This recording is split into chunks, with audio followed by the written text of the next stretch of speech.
έκανα από τη γρήπη. Καλημέρα και στο Εντάξει, εργάζεται.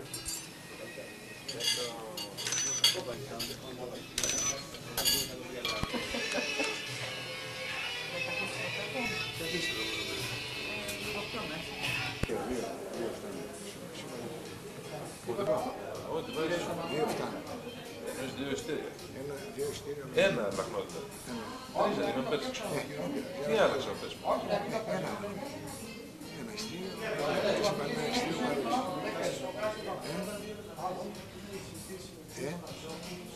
Ένα Κώστα. Όχι.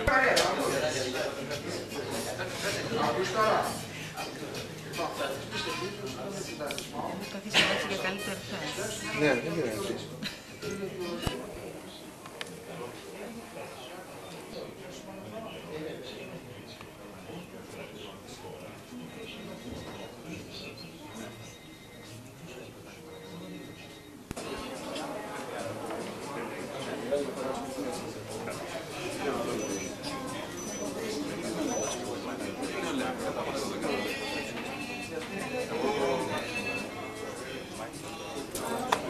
Να γελάσουμε.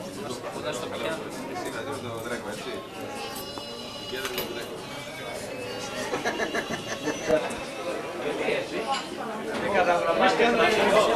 Καταδρομής κάνω καταδρομικά σου.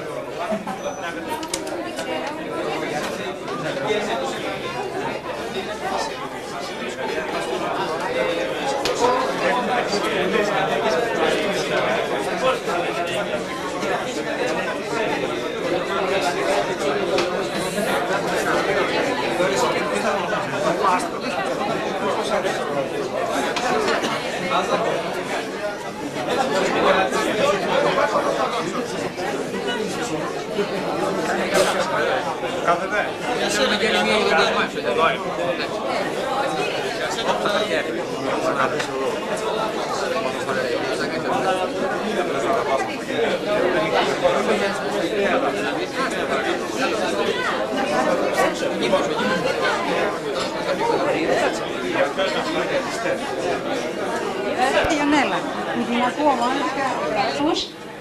Στην καθιερωμένη πλέον κοπή της πίτας της εταιρείας μας, η οποία επί 29 μάλλον χρόνια γίνεται, δεδομένου ότι η εταιρεία έχει ξεκινήσει από το 1965 και πιστεύω ότι όλα συνηγορούν να περάσουμε όμορφα, να έχουμε καλή διάθεση, με καλό φαγητό και εύχομαι στον καθένα σας να είναι τυχερός. Θα ξεκινήσουμε με το φαγητό, θα συνεχίσουμε με ομιλίες των κυρίων Παντζόπουλου και Λουρόπουλου και θα ακολουθήσει η κλήρωση των λαχνών. Σας εύχομαι καλή σας όρεξη και να περάσετε καλά.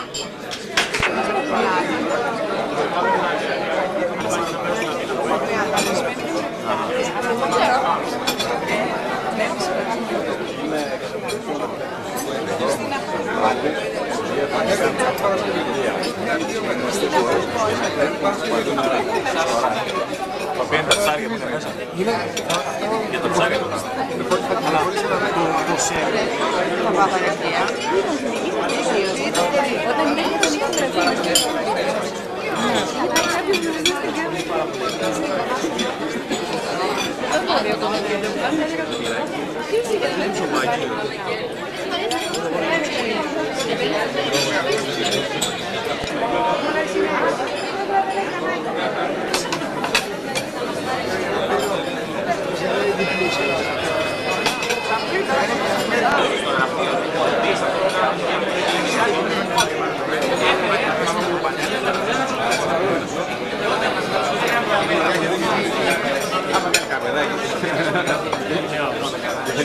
Στο ακριβό έπιπλο.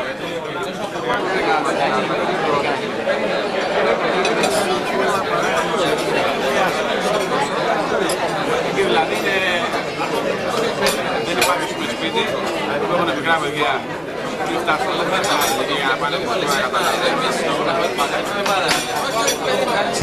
Σαουδική Αραβία, πριν από 10 χρόνια και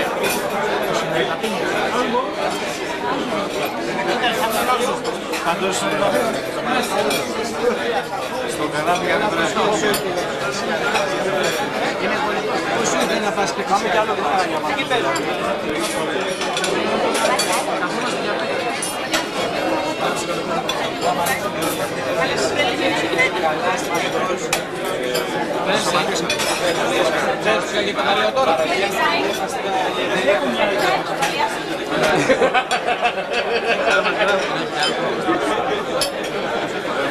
Έλα, μέσα, μέσα. Μέσα quando Εμένα πες. Μας σου ξενιταπνίζεις. Εντάξει, αλλιώς με πέραν την πουλάγα μου την ταινία. Πράγματι είμαστε 2 εδώ, ο Σταθόπουλος 3, 4 ο Μιχάλης ο Μωραΐτης, 5 η Κατερίνα. Μέντορα, δεν θα τον ενοχλεί, αλλά ήμουν υιοθετημένος από τον Γιώργο. Ναι, το Μπουγά. Οπότε με το που έφυγε ο Γιώργος,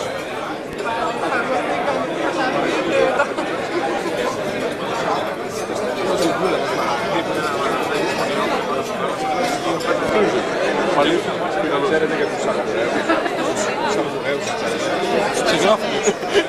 Συγγράφουμε, αυτό τι μου λέτε.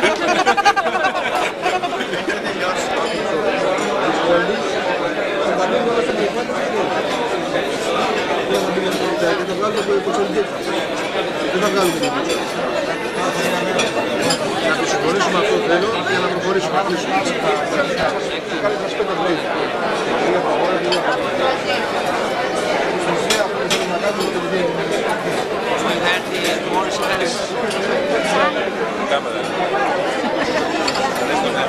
Γιατί και ο τύπος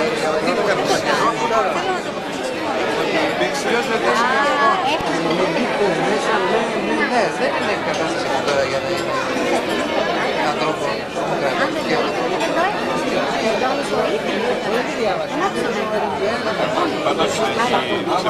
Με φασαρεί όταν είπε ότι διάβασε το κείμενο και είδε ότι είναι ξένη δημοσίευση και γράφουμε τις απάντησεις στα σημειώματα στο κείμενο και λοιπά, λέει να πούμε να στο δώσετε 20 μία χρωστά, να το κρίνουμε.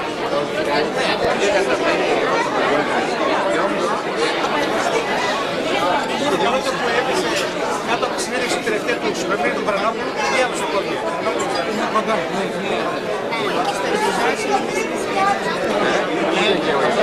Πάρε και την κραβάτα σου. Πάρε και την κραβάτα. Για λίγο είναι άλλο πράγμα. Να θες 3-4 ώρες ότι δεν έγινε πολύ. Μα δεν είναι σκοπός να φτάσει. Έχουμε συνάρτη του Ράτσε και τα λέμε να. Και ήρθε πάνω στην κουβέντα και στην παιδιά. Έτσι ήταν.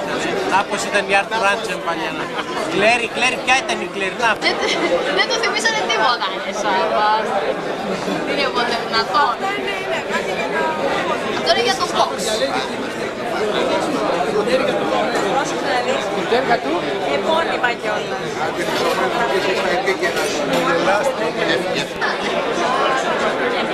Εγώ άλλο ρώτησα.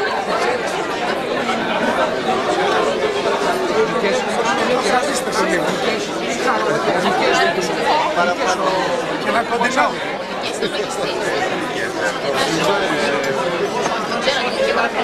Συνήθως εσύ προλογίζεις κάθε πράγμα. Και επειδή έχω γράψει τον λόγο μου, ο οποίος είναι τόσο μεγάλος. Όχι, αυτό είναι ένα παράδειγμα το οποίο θα χρησιμοποιήσω εδώ πέρα.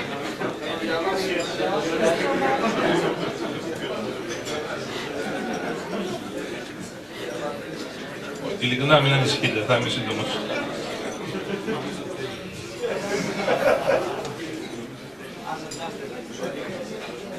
Όπως συνηθίζω κάθε χρόνο, να μην μιλάω για αποτελέσματα και αριθμούς, έτσι και σήμερα θα τηρήσω αυτή την παράδοση. Και μάλιστα εφέτος άλλαξε κάτι στην παράδοση. Παρακάλεσα τον κύριο Πατζόπουλο να μιλήσει μετά για να καλύψει καλύτερα αυτά που εγώ θέλω να πω σήμερα. Και επειδή πιστεύω ότι η σημερινή μας εκδήλωση είναι μια ανθρώπινη εκδήλωση που κάνουμε κάθε χρόνο για να ξεκινήσουμε τον νέο χρόνο, να γνωριστούμε καλύτερα οι δύο εταιρείες, ίσως και μέσα στις ίδιες εταιρείες να γνωριστούμε καλύτερα. Γι' αυτό ακριβώς θέλω να μιλήσω περισσότερο σήμερα για ανθρώπινες σχέσεις και για δυνάμεις που έχουμε ως εταιρεία. Όταν λέω εταιρεία δεν εννοώ το consulting, εννοώ όλους μαζί. Αυτό το βάζω ως πρόλογο. Η Arthur Andersen έχει δύο business units που, όπως ξέρετε, αποτελούν ένα οργανισμό. Κατά συνέπεια, στην ομιλία μου αναφέρομαι και για τις δύο εταιρείες και αναφέρομαι στον οργανισμό της Arthur Andersen.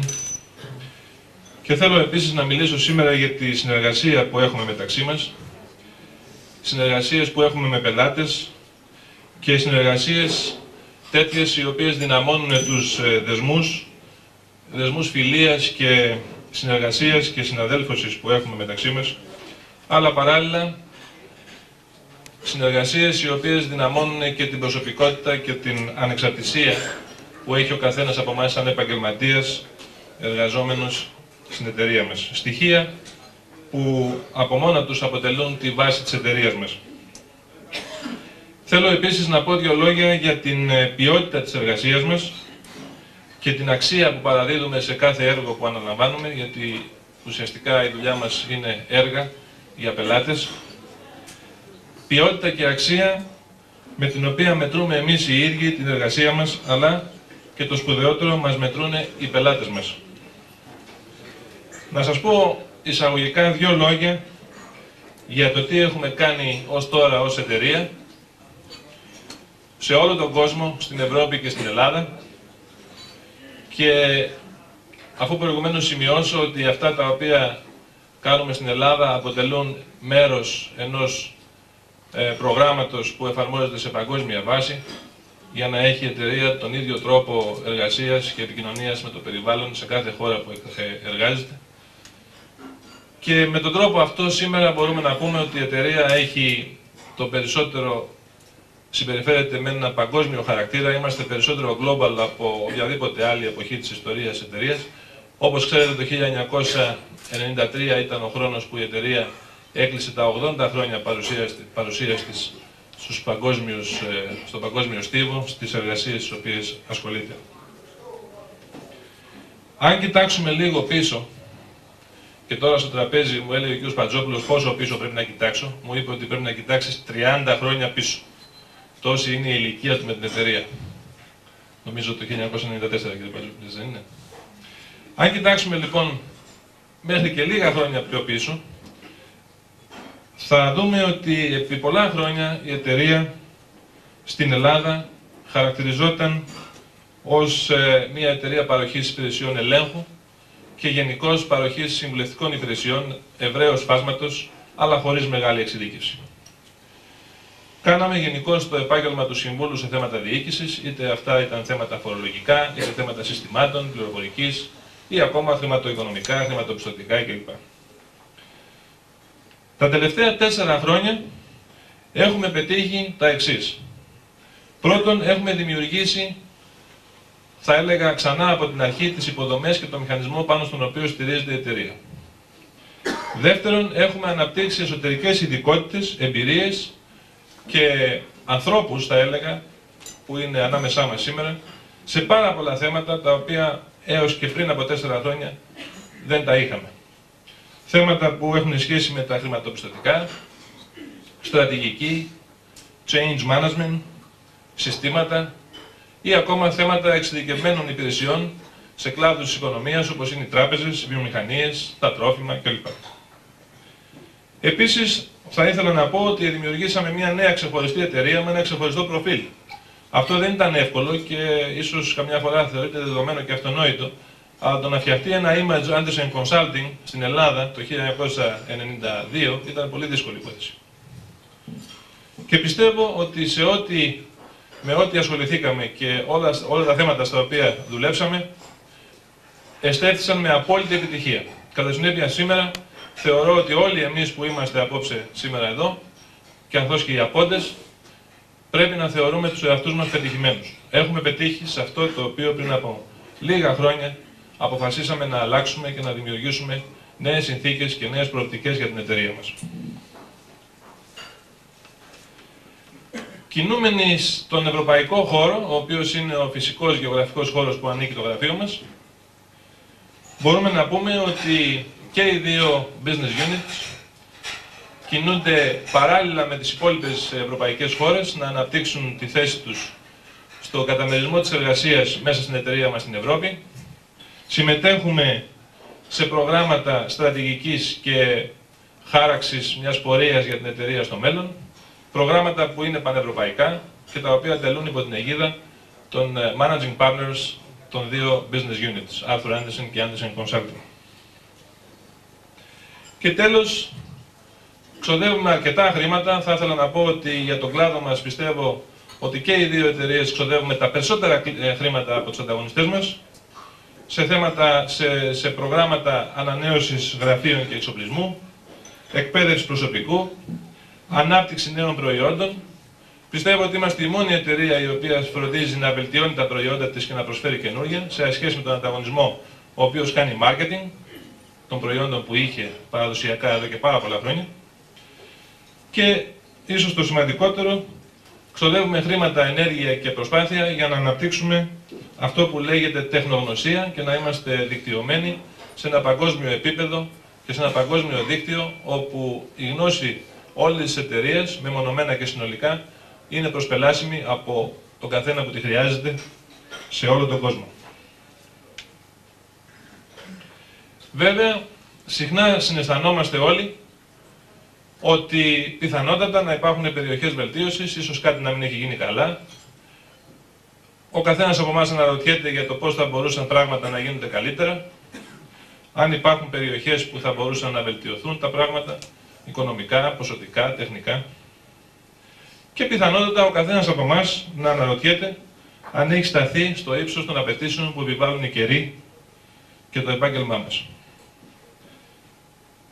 Όμως, παρά τη γενικότερη κρίση που υπάρχει στην αγορά και στη χώρα μας, μπορούμε να πούμε ότι σήμερα έχουμε μια αξιοζήλευτη θέση στην Ελλάδα και η θέση αυτή οφείλεται στην εργασία του καθενός από εμάς και συλλογικά της εταιρείας.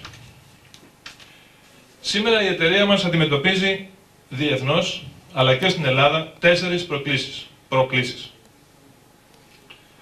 Η πρώτη πρόκληση είναι να παραμείνει στην ηγετική θέση, στην οποία έχει βρεθεί. Τόσο η Arthur Andersen όσο και η Andersen Consulting στον τομέα τους είναι πρώτες. Δεν είναι η KPMG όπως λάθος αναφέρθηκε από το Forbes Institute. Η πρώτη πρόκληση λοιπόν είναι να παραμείνουμε στην ηγετική θέση. Για την Andersen Consulting δεν συζητείται. Είμαστε 28.000 άνθρωποι. Θεωρείται ο μεγαλύτερος professional consulting organization στον κόσμο. Μετά τους 28.000 consultants, δεύτερη εταιρεία στον κόσμο είναι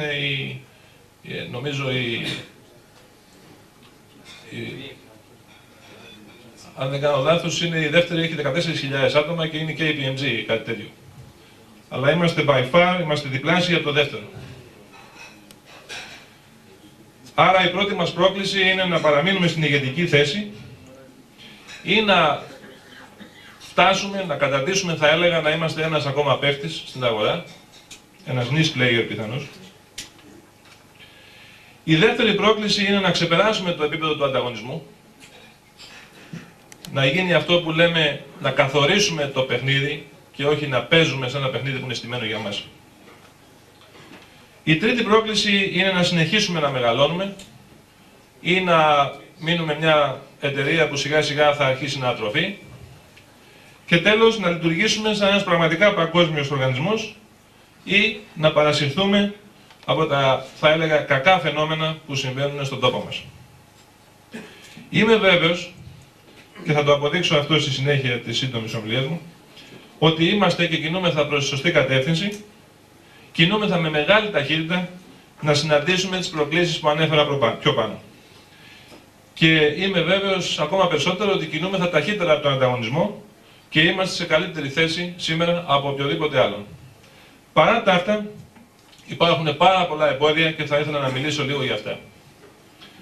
Υπάρχουν εμπόδια που σήμερα θα ήθελα να τα επικεντρώσω με μία λέξη, εμπόδια που προέρχονται από το περιβάλλον.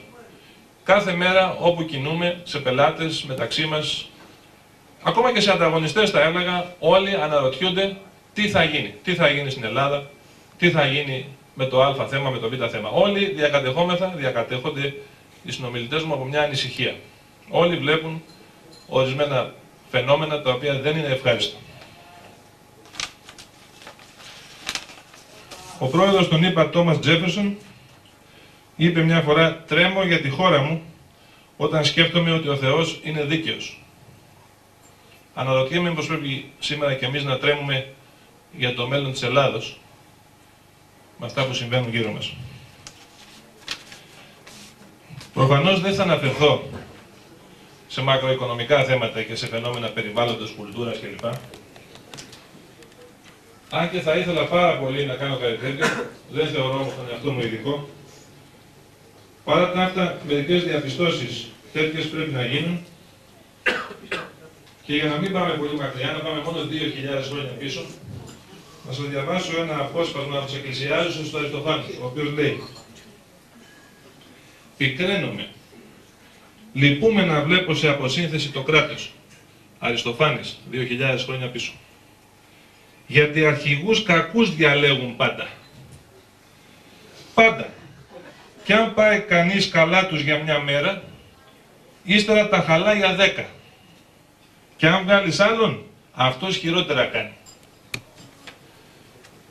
Νομίζω ότι με απλή αντιγραφή και αναφορά στα σημερινά θα είχαμε πολλά να εντοπίσουμε σε αυτό το φαινόμενο, το οποίο χαρακτηρίζει και τη σημερινή μας εποχή. Και βέβαια, για να μην αναφερόμεθα σε γενικότητες και να ξέρουμε τι λέμε, έχω στα χέρια μου εδώ ένα τέντερ, το οποίο βγήκε στον αέρα στη Βουδαπέστη το Σεπτέμβριο του 1993 για να ιδιωτικοποιηθεί μια εταιρεία χάρτου στην Ουγγαρία. Σήμερα η εταιρεία αυτή όχι μόνο είναι ιδιωτικοποιημένη, αλλά έχει νέα διοίκηση, είναι ελληνική, έτσι έπεσε στα χέρια μου αυτό, η οποία νέα διοίκηση είναι εδώ και 1,5 μήνα μέσα και ασχολείται με το να κάνει την εταιρεία καλύτερη, την ουγγρική εταιρεία. Η ουγγρική εταιρεία έχει το μέγεθος της αθηναϊκής χαρτοποιίας.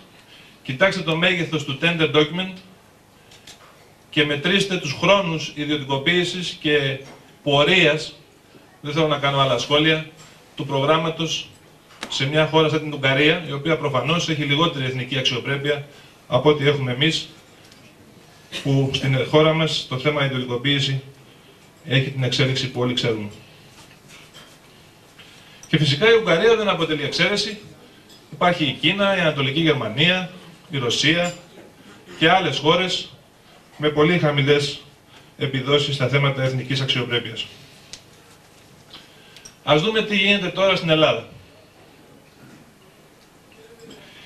Το επάγγελμά μας, και με το επάγγελμά μας αναφέρομαι και στο επάγγελμα των ελεγκτών λογιστών και στο επάγγελμα των συμβούλων, συγκρινόμενο με διεθνείς τάσεις, παρουσιάζει αρκετά αξιοπρόσεκτα φαινόμενα.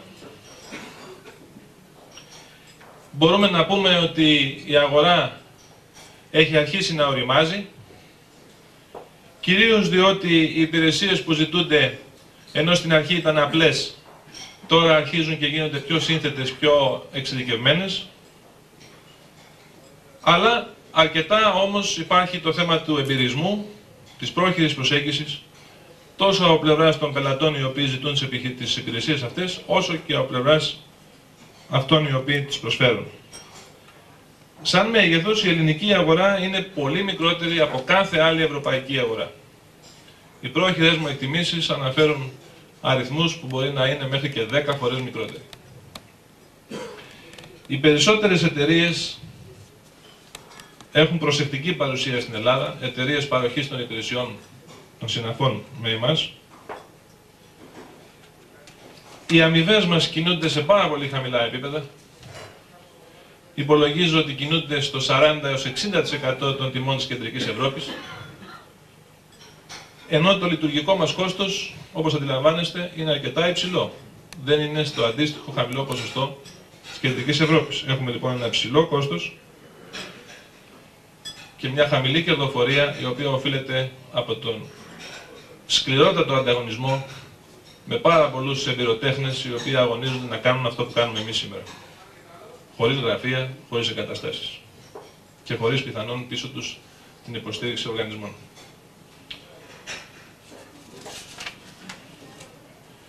Και λόγω του μικρού μεγέθους επίσης των πελατών μας και της αγοράς των πελατών μας, έχουμε φερειπίν λίγες τράπεζες, έχουμε 60 τράπεζες στην Ελλάδα.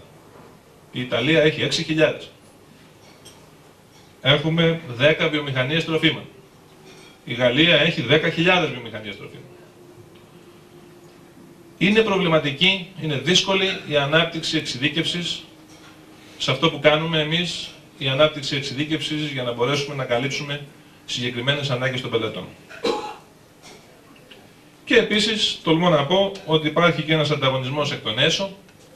Οι περισσότεροι από τους ειδικούς μέσα στους πελάτες μας πιστεύουν ότι μπορούν να προσφέρουν υπηρεσίες σαν και αυτές που προσφέρουμε εμείς.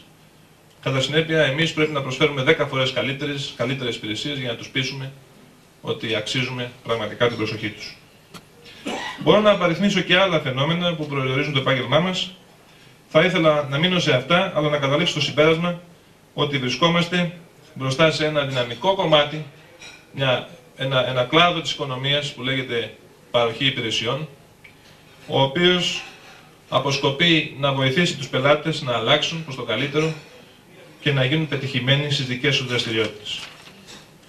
Και νομίζω ότι παράλληλα πρέπει να βγάλουμε όλοι το συμπέρασμα ότι πρέπει να σταματήσουν στη χώρα μας οι πειραματισμοί και να αφαιθούμε εμείς και άλλες επιχειρήσεις που είναι επίσης αξιοπρεπείς στον κλάδο μας, να κάνουμε τη δουλειά μας με την επαγγελματική δεοντολογία η οποία μας χαρακτηρίζει τόσα χρόνια και με τη διεθνή μας πρακτική, χωρίς να είμαστε δέσμοι των απόψεων του ενός και του αλλού.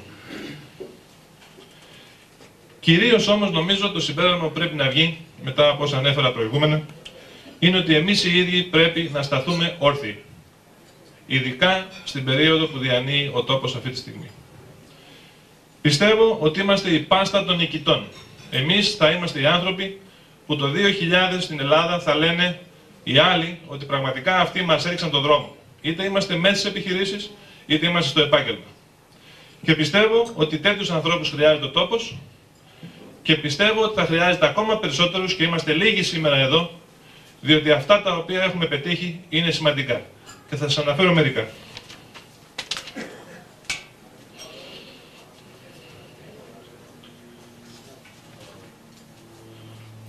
Ο κύριος Οδυσσέας Κυριακόπουλος είναι ένας πελάτης του γραφείου μας από το 1979. Μου είπε πέρσι, επέλεξα την εταιρεία σας διότι η Andersen είναι μια εγγύηση ότι θα υποστηρίζει το προϊόν MacPack, είναι ένα software που πουλάμε, για 5-10 χρόνια ακόμα. Όπως το έκανε 9 χρόνια πριν.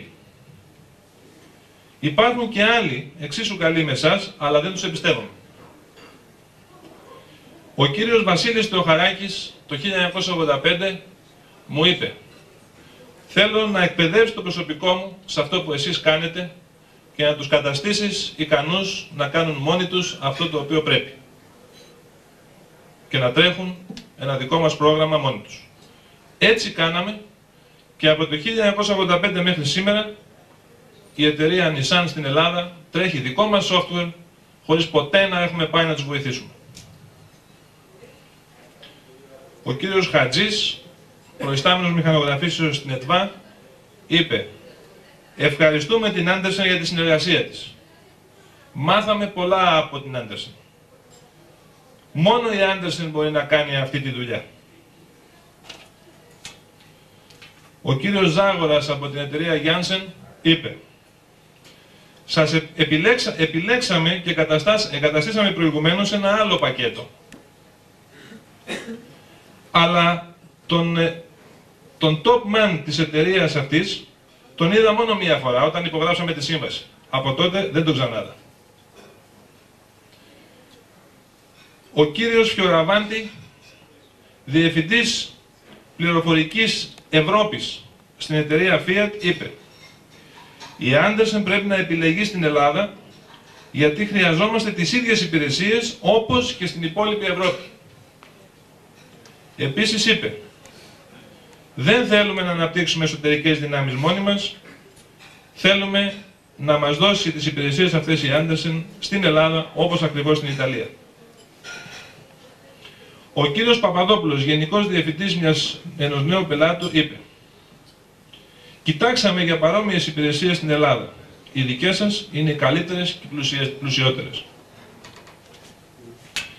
Η νέα διοίκηση της ΕΤΒΑ, η οποία παρέλαβε πριν από μερικούς μήνες, εξέδωσε ανακοίνωση που λέει ότι το έργο μας, το οποίο δρομολογήθηκε με την προηγούμενη κυβέρνηση και με την προηγούμενη διοίκηση της τράπεζας, και λέει η ανακοίνωση αυτή ότι το έργο συνεχίζεται ικανοποιητικά, πρέπει να συνεχιστεί και να ολοκληρωθεί. Και τέλος, μόλις εχθές, ο κύριος Αναστάσιος Πεπονής, Υπουργός Προεδρίας της Κυβερνήσεως του ΠΑΣΟΚ, εξέδωσε απόφαση η οποία λέει, έχοντας υπόψη τις διατάξεις τάδε και τάδε, ποτέ δεν ήμουν καλός με αυτές τις διατάξεις, αποφάσισε. Στην πραγματικότητα λέει αποφασίζουμε. Συγκροτούμε από 15 Δεκάτου 1993 έως 30 Τρίτου 1994 στο Εθνικό Κέντρο Δημόσιας Διοίκησης ομάδα εργασίας με αντικείμενο την παρακολούθηση της πορείας εκτέλεσης μελέτης που έχει ανατεθεί στην εταιρεία Andersen Consulting. Ως εξής, ονόματα. Αυτή η εργασία δρομολογήθηκε και αυτή στην προηγούμενη κυβέρνηση. Τα ανέφερα όλα αυτά για να δείξω ότι οι υπηρεσίες μας δεν είναι τυχαίες και ότι καταφέρνουμε και κάνουμε δύσκολα πράγματα σε δύσκολους καιρούς, σε δύσκολο τόπο. Και παρά το γεγονός ότι από ό,τι ακούω από τους ανταγωνιστές μας, μάλιστα ορισμένοι εκ των ανταγωνιστών μας έχουν απογοητευτεί τόσο πολύ, που λένε σταματάω να πουλάω στο δημόσιο τομέα και πηγαίνω να πουλάω στις ανατολικές χώρες. Νομίζω να το έχετε ακούσει και εσείς πάρα πολύ συχνά, όσοι τουλάχιστον έχουν επαφές με ανθρώπους του κλάδου.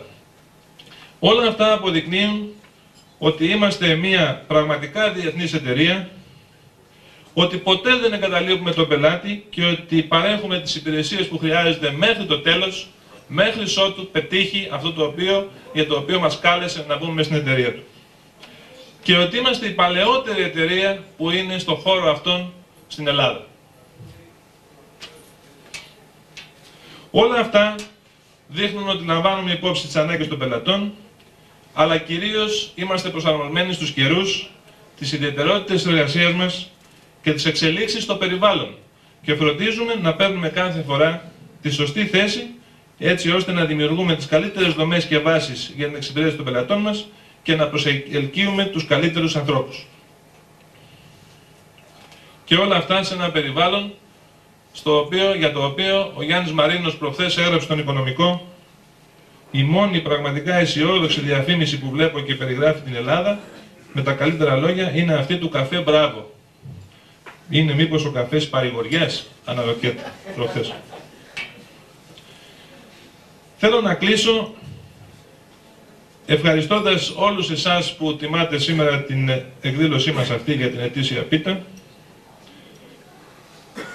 Πιστεύω μέσα από την ψυχή μου ότι και οι δύο εταιρείες, και η Andersen Consulting και η Arthur Andersen, έχουν αυτό που λέει η εταιρεία μας the best people. Πιστεύω ότι έχουμε τους καλύτερους ανθρώπους.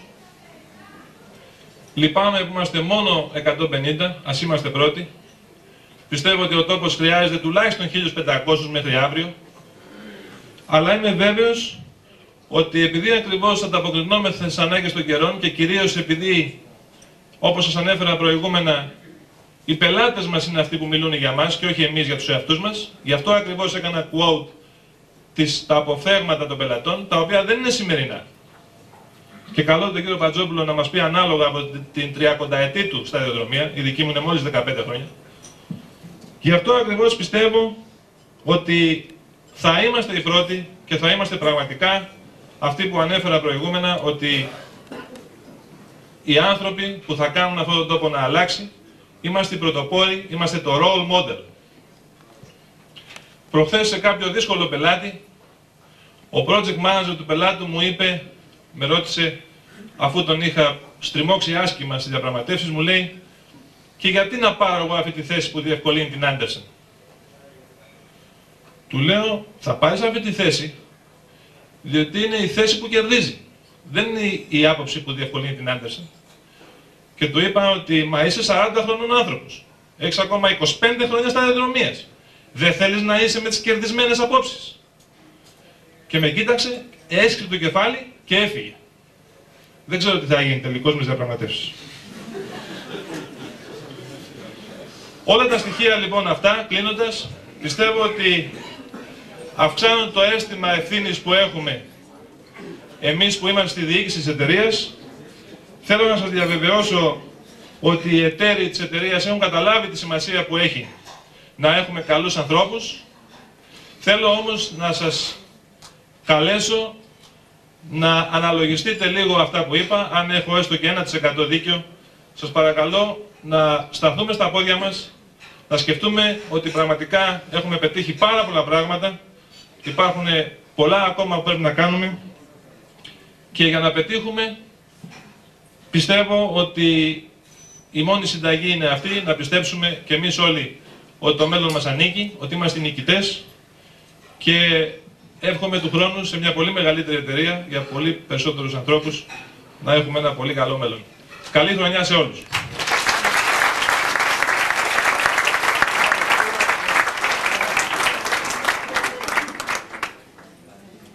Τις καλύτερες ευχές μου σε εσάς και τις οικογένειές σας για το νέο έτος. Δεύτερον, θέλω να ευχαριστήσω όλους εσάς, μικρούς και μεγάλους, που συμβάλατε στο έργο του 1993 των εταιριών μας στην Ελλάδα. Και η συμβολή σας ήταν θετική, η συμβολή σας ήταν πολύ καλή. Τρίτον, θέλω να ευχηθώ το 1994 να είναι ένας καλός χρόνος για την εταιρεία μας. Θα είναι δύσκολο το 1994, χωρίς καμιά αμφιβολία. Αλλά πιστεύω ότι καταβάλλοντας προσπάθειες όλοι εμείς, ξεπερνώντας τον εαυτό μας, όπως είπε και ο κ. Βουρόπουλος, θα μπορέσουμε να βγούμε από αυτή την προσωρινή θύελλα και να βαδίσουμε πάνω σε ένα αναπτυξιακό πλάνο για τα επόμενα χρόνια. Με βάση στοιχεία που έδωσαν οι εταιρείες στην Ελλάδα στο International Accounting Bulletin, την πρώτη θέση σταθερά μεταξύ των διεθνών εταιριών, ελεγκτών και συμβούλων επιχειρήσεων, καταλαμβάνει η εταιρεία μας χωρίς καμία αμφισβήτηση και με όλα τα κριτήρια. Από αριθμό απασχολουμένων, αριθμό πελατών, κύκλο εργασιών και όλα τα σχετικά. Και με μεγάλη διαφορά. Αυτές είναι υπεύθυνες μετρήσεις που έγιναν πρόσφατα. Εντός των προσεχών ημερών θα κυκλοφορήσει το International Accounting Bulletin και θα έχετε τη δυνατότητα να δείτε εκεί τα μεγέθη των εταιριών. 6 δισεκατομμύρια δολάρια ο κύκλος εργασιών του Διεθνούς Οργανισμού το 1993. 6 δισεκατομμύρια δολάρια. Με το μεγαλύτερο συντελεστή ανάπτυξης μεταξύ των ομοειδών εταιριών στον κόσμο. Μέσα στα τελευταία 5 χρόνια, τα έσοδα της Arthur Andersen αυξήθηκαν από 3 σε 6 δισεκατομμύρια δολάρια. Δεν είναι όμως μόνο το ύψος των αμοιβών ή ο αριθμός των απασχολουμένων ή ο αριθμός του προσωπικού μας, αν θέλετε, ο δείκτης της επιτυχίας. Ο δείκτης της επιτυχίας είναι το όραμά μας, το όραμα της Arthur Andersen για παγκόσμια αναγνώριση ως του πλέον καταξιωμένου και καλύτερου επαγγελματικού οργανισμού που απασχολεί επιστημονικό προσωπικό υψηλωτάτου επίπεδου και παρέχει θετικές και χρήσιμες υπηρεσίες σε κάθε χώρα που λειτουργεί. Αρχές μας ήταν και είναι η ανεξαρτησία γνώμης, η αντικειμενικότητα, η διαφάνεια και η ενδυμότητά μας. Τεράστιο το παγκόσμιο κύρος του Διεθνούς Οργανισμού. Εγγύηση το όνομά του. εγγύηση υπογραφή της. Εάν αναλογιστεί κανείς το ότι μεγάλες τεράστιες χρηματοδοτήσεις βασίζονται σε ελεγμένες από εμάς οικονομικές καταστάσεις, θα αισθανθεί το βάρος της ευθύνης της δουλειάς που κάνουμε. Το ίδιο περίπου ισχύει και για μεγάλες οργανωτικές εργασίες ή μελέτες που αναλαμβάνουμε και από την επιτυχή ή μη έκφασή τους εξαρτάται πολλές φορές το μέλλον και η εξέλιξη των επιχειρήσεων. Η δουλειά μας λοιπόν, αγαπητοί συνάδελφοι, απαιτεί καλή και συνεχή επιμόρφωση, επιμέλεια, σοβαρότητα και προσοχή. Οι δυνατότητες του Διεθνούς Δικτύου της Arthur Andersen για παροχή τεχνογνωσίας και βοήθειας είναι τεράστιες και πρέπει να γίνεται καλή χρήση αυτών. Βασικό ανταγωνιστικό μας πλεονέκτημα είναι η δομή της Arthur Andersen, που λειτουργεί ως μία εταιρεία, είναι το εκπαιδευτικό της πρόγραμμα, το τέλειο εκπαιδευτικό της πρόγραμμα, η ποιότητα των ανθρώπων που απασχολεί και η ευχέρεια για υποστήριξη και βοήθεια από άλλα γραφεία όταν και όπου χρειαστεί. Δεν έχουμε λοιπόν δικαιολογία για τυχόν προϊόντα δευτέρας επιλογής. Η ποιότητα όλων των εργασιών μας πρέπει να είναι επίπεδου και έτσι να χαρακτηρίζεται από τους πελάτες μας. Σημασία έχει, όπως είπε και ο κύριος Βουρόπουλος πολύ σωστά, το πώς οι πελάτες αξιολογούν τη δουλειά μας, όχι πώς τη βλέπουμε εμείς.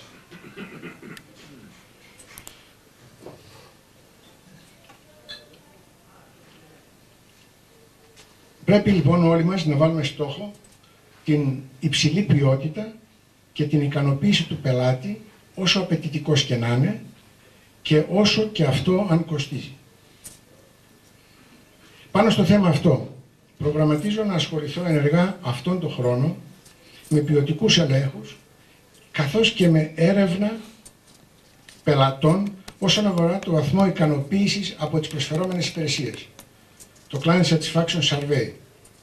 Νομίζω ότι η δουλειά αυτή θα συμβάλλει στην αναβάθμιση της ποιότητας των εργασιών που κάνουμε. Η μεγάλη μου εμπειρία στο επάγγελμα θα μου επιτρέψει να πω ότι υπάρχουν υψηλά περιθώρια, μεγάλα περιθώρια προς αυτή την κατεύθυνση. Εδώ λίγο θα διαφοροποιηθώ από τον κύριο Λουρόπουλο. Νομίζω ότι μπορούμε και πρέπει να βελτιώσουμε την ποιότητα της δουλειάς μας. Υπάρχουν πολλά περιθώρια. Επειδή δεν θέλω να σας κουράσω και επειδή δεν θέλω να κουραστώ κι εγώ ο ίδιος, γιατί μου πονάει η μέση μου, θα είμαι σύντομος. Θέλω 2-3 θέματα, μια που δεν μας δίνεται η ευκαιρία να μιλάμε κάθε τόσο, να τα περιλάβω στη σημερινή μου ομιλία και από εκεί και πέρα είμαι στη διαδικασία για οποιαδήποτε ερώτηση έχετε και για όποιο θέμα σε ενδιαφέρει. Μεγάλο γεγονός του περασμένου χρόνου ήταν η απελευθέρωση του επαγγέλματος, του ελεγκτικού επαγγέλματος και η ίδρυση του νέου φορέα του Σώματος Ορκωτών Ελεγκτών.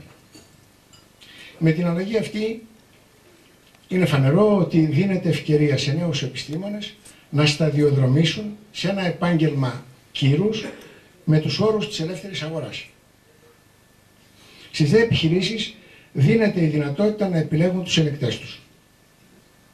Σαν αποτέλεσμα αυτών των νομοθετικών ρυθμίσεων, αναμένεται αύξηση των εργασιών των ελεγκτικών εταιριών που ευρίσκονται παλαιότερα στο περιθώριο και δημιουργία περισσότερων διευθυντικών θέσεων μέσα στις εταιρείες. Βέβαια, θα αντιμετωπίσουμε ένα πολύ σκληρό ανταγωνισμό, κυρίως σε τιμές. Αυτόν όμως πρέπει να τον αντιπαρέλθουμε με χρησιμοποίηση σύγχρονης μεθοδολογίας, τεχνογνωσίας, παραγωγικότητας και προπαντός ποιότητας. Ο πελάτης είναι διατεθειμένος να πληρώσει όταν αντιληφθεί ότι παίρνει διαφορετικό προϊόν από τον ανταγωνισμό. Το άνοιγμα του επαγγέλματος θα συμβάλλει έμεσα, αλλά αποτελεσματικά και στο μεγάλωμα του κύκλου εργασιών της Andersen Consulting και στο φορολογικό τμήμα το δικό μας. επιδίωξή μας είναι να εμπλουτίσουμε τον κατάλογο των πελατών μας με μεγάλες, υγιείς και κυρίως αξιόπιστες επιχειρήσεις. Το πρόγραμμα marketing πρέπει να γίνει προς αυτή την κατεύθυνση.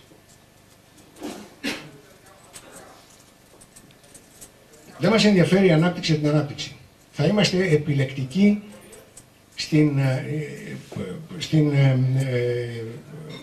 για νέους πελάτες. Ταυτόχρονα όμως, με το πρόγραμμα marketing, απαιτείται επιμελής προετοιμασία και στήριξη της υποδομής για να μην έχει η ταχεία ανάπτυξη δυσμενείς επιπτώσεις στην ποιότητα.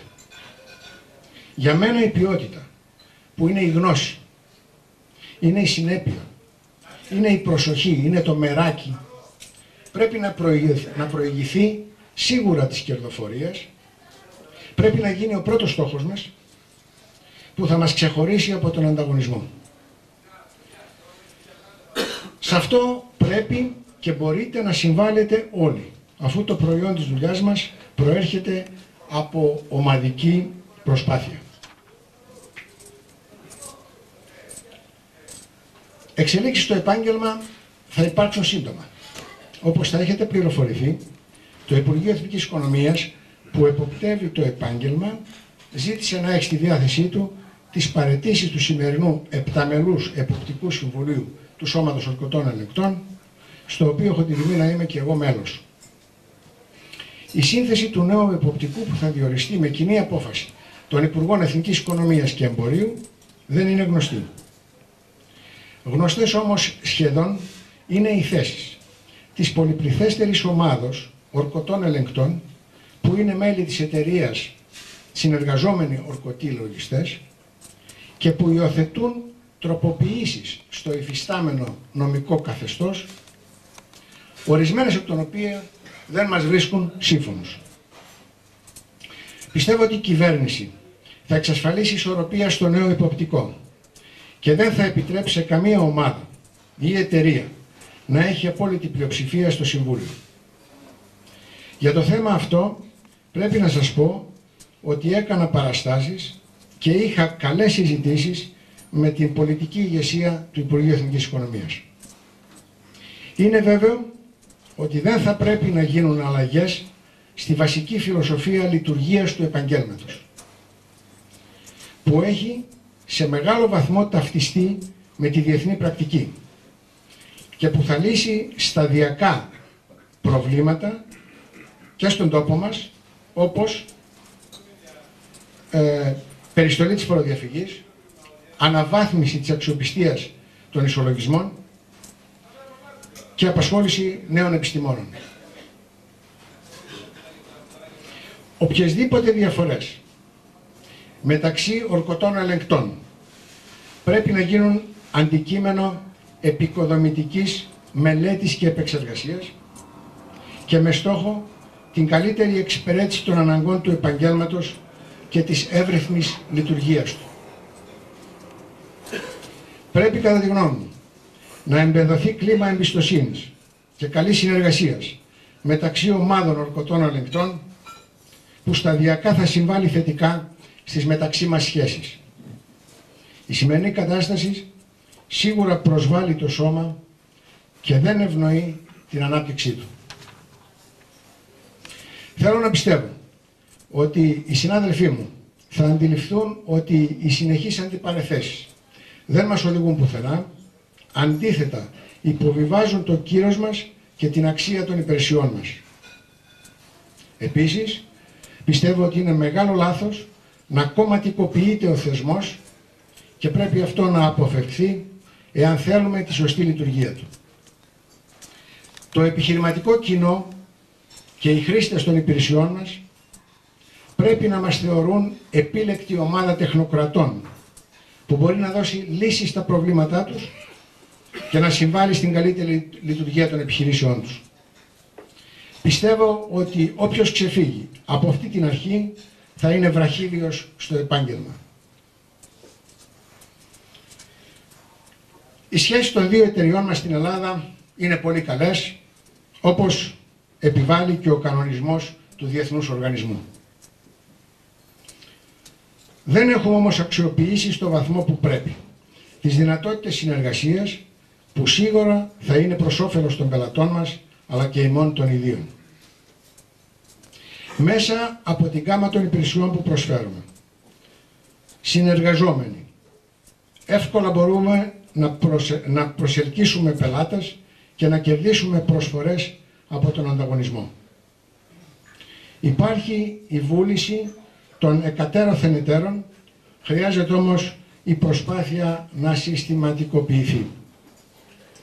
Το 1994 θέλουμε να είναι έτος περαιτέρω εναγκαλισμού των δύο εταιριών και αποδοτικότερης συνεργασίας.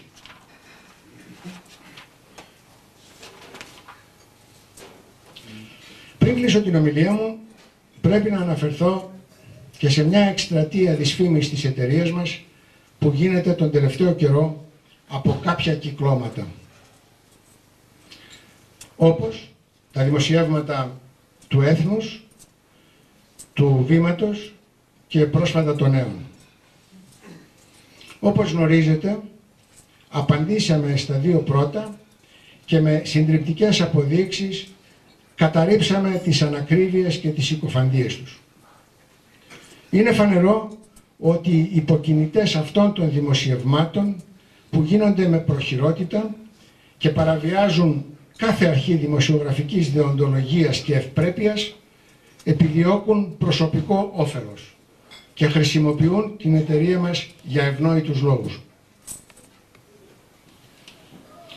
Εμείς απευθύναμε επιστολή στον Πρωθυπουργό και στον Υπουργό Εθνικής Οικονομίας και διαμαρτυρηθήκαμε έντονα για την άδικη και ανεπίτρεπτη ενέργεια προσβολής του ονόματος της εταιρείας μας που χαίρει παγκόσμιας εκτίμησης και αναγνώρισης. Εύχομαι η εκστρατεία αυτή να σταματήσει. Διαφορετικά τον λόγο θα έχει η Άρθουρ Άντερσεν που θα προασπίσει την τιμή και τη φήμη της με μέσα που θα επιλέξει η ίδια. Από τη σημερινή μου ομιλία γίνεται σαφές ότι αντιμετωπίζουμε κάποια προβλήματα, μεταξύ των οποίων και την μεγάλη καθυστέρηση ίσπραξης των απαιτήσεών μας από το δημόσιο.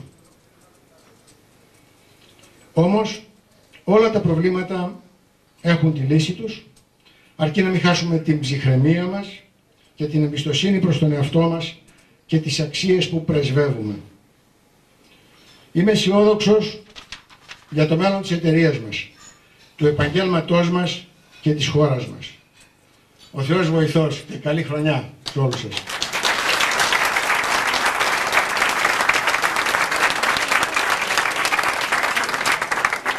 Ευχαριστώ. Τώρα, αν υπάρχουν ερωτήσεις που θέλετε να απευθύνετε σε μένα και στον κύριο Λουρόπουλο, ευχαρίστως στη διάθεσή σας. Ό,τι θέλετε μπορείτε να ρωτήσετε.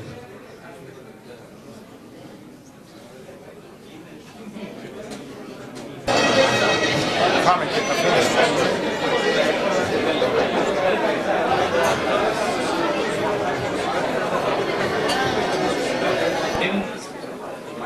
για να κοπώνει επίτες και να προχωράμε. Μήπως μπορούμε, Αντώνη Μπαφέ, μπορούμε να καθίσουμε.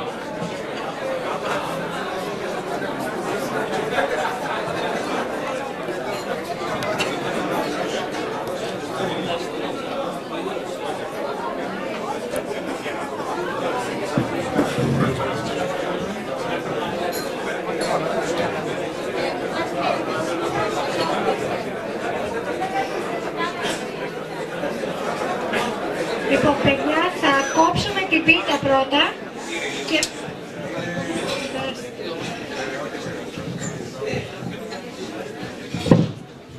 Δώρα των λαχνών θα είναι ο πρώτος λαχνός 2 ταξίδια στο Λονδίνο. 2 εισιτήρια. Συγγνώμη. 2 εισιτήρια στο Λονδίνο και ο δεύτερος λαχνός 1 εισιτήριο στο Λονδίνο.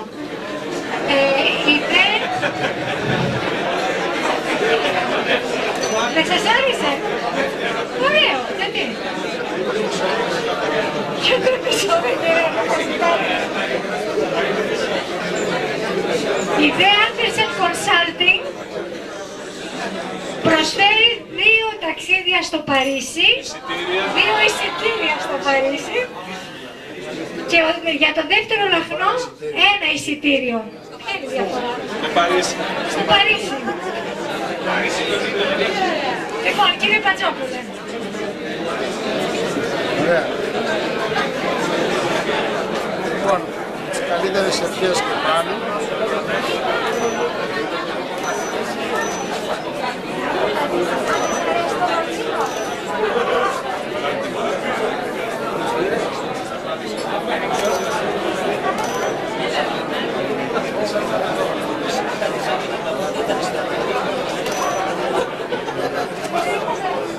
Γεια, ελάτε να τελειώσετε.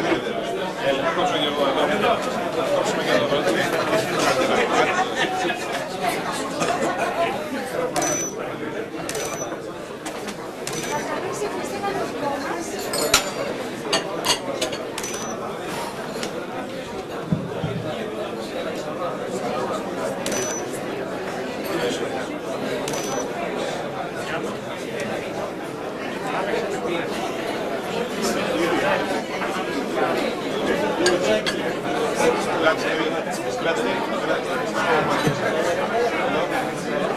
Λοιπόν, πίτα κόψε.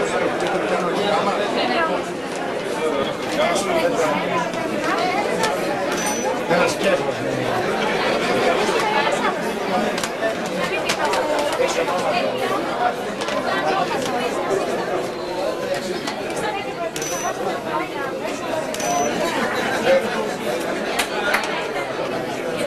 Για να μάθουμε και τους Έλληνες.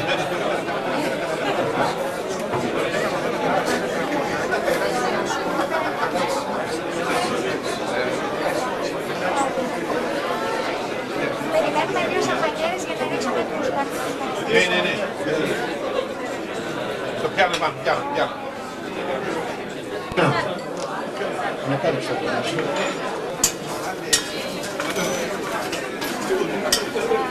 Αυτό είναι το πρώτο για 2 εισιτήρια στο Παρίσι. Από το δεύτερο λαχνό αρχίζουμε. Το δεύτερο. Αυτός είναι ο δεύτερος που κερδίζει ένα εισιτήριο στο Παρίσι.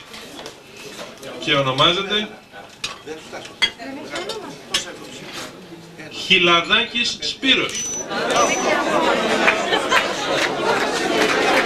Λοιπόν,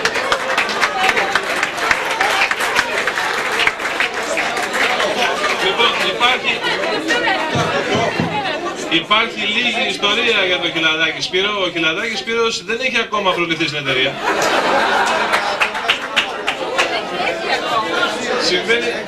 Συμβαίνει το εξής. Είναι transfer από το Σικάγο. Δούλεψε στην Άφορα Άνεση στο Σικάγο και ακόμα δεν έχει εμφανιστεί στο γραφείο. Αντιλαμβάνεστε ότι η τύχη του προηγείται. Να πάρει στο Σικάγο να πληρώσει το ειστήριο. Ο Ελλήνα τραβάει τώρα τον πρώτο λαχνό για έναν από τους συναδέλφους, ο οποίος θα κερδίσει 2 εισιτήρια για το Λονδίνο. Για το Παρίσι, συγγνώμη. Λέγεται λοιπόν Γιαννούτσου Σοφία. Μπορούμε να τη δούμε τη Σοφία. Όχι επάνω στην τραπέζι, είναι αυτό Σοφία. Η Σοφία είναι γραμματέας του κυρίου Μεθόδιου για να μπορούμε να συνεννοούμε.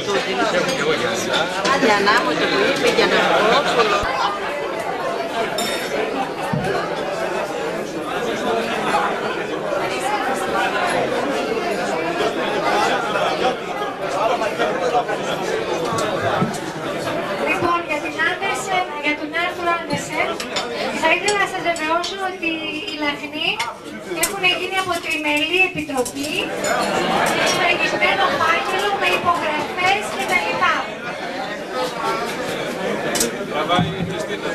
Λοιπόν, η Χριστίνα θα πάρει τον πρώτο εδώ. Τον πρώτο. Εμείς έγιναμε τον πρώτο. Τα 2 εισιτήρια για το Λονδίνο. Είναι η κυρία Ψήλα.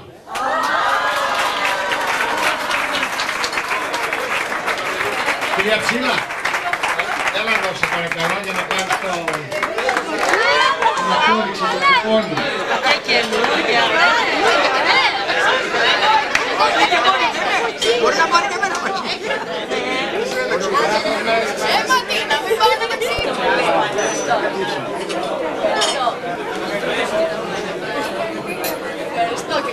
κάνουν πλάκα τώρα. Είσαι στην πρώτη χρονιά θα το κερδίσεις. Πάντως έχει το tax department έχει παράδοση. Πολλές φορές μας τα έχουν πάρει. Κερδίζει τα δώρα. Εγώ πάντως θα το χαρώ. Λοιπόν, ένα εισιτήριο τώρα για το Λονδίνο είναι ο δεύτερος τυχερός. Και είναι ο κύριος Σιδηρόπουλος.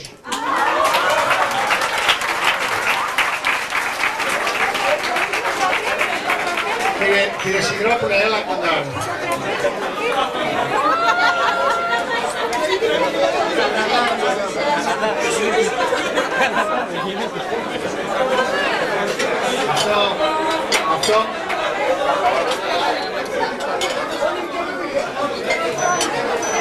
Αυτό έχει ιδιαίτερη σημασία γιατί ο κύριος Σιδηρόπουλος είναι ο λογιστής της εταιρείας μας.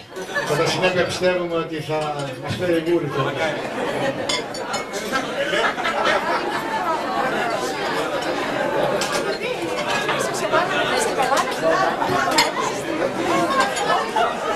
Όχι, εγώ θα σου προτείνω κάτι άλλο.